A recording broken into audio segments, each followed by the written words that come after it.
Arpaksad adalah tokoh yang disebut dalam Alkitab, khususnya dalam silsilah keturunan Nuh hingga Abraham. Kisahnya tercatat dalam Kitab Kejadian dan 1 Tawarikh, serta disebutkan dalam silsilah Yesus di Injil Lukas. Meskipun Alkitab tidak memberikan banyak detail tentang kehidupan Arpaksad, ia merupakan tokoh penting dalam garis keturunan yang menghubungkan Nuh dengan Abraham dan akhirnya hingga Yesus. Arpaksad adalah putra dari Sam, anak Nuh.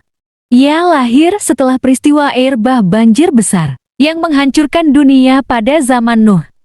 Kelahirannya dicatat dalam Kejadian 10 ayat 22 dan Kejadian 11 ayat 10. Kejadian 11 ayat 10 menyebutkan bahwa Arpaksad lahir 2 tahun setelah air bah ketika Sem berusia 100 tahun. Arpaksad adalah bagian dari garis keturunan yang penting, karena ia menjadi penghubung antara Nuh dan Abraham.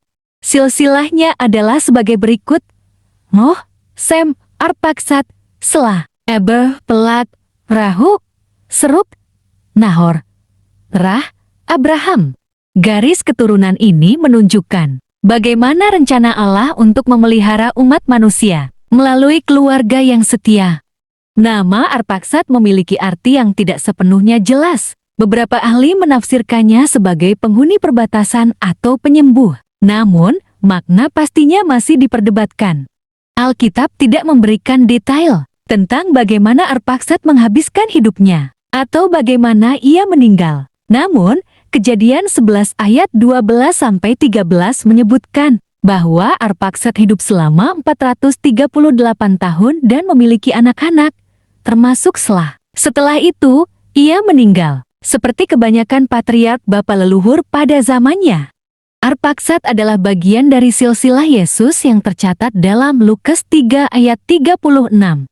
Garis keturunan ini menunjukkan bagaimana Allah bekerja melalui sejarah manusia untuk memenuhi janjinya, yaitu membawa keselamatan melalui keturunan Abraham, dan akhirnya melalui Yesus Kristus.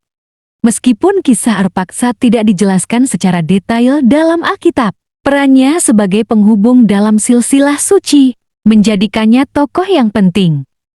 Ia hidup lama, memiliki keturunan, dan meninggal pada usia yang sangat tua, sesuai dengan pola kehidupan patriark pada zamannya. Keberadaannya mengingatkan kita akan kesetiaan Allah dalam memelihara rencananya melalui generasi-generasi yang setia.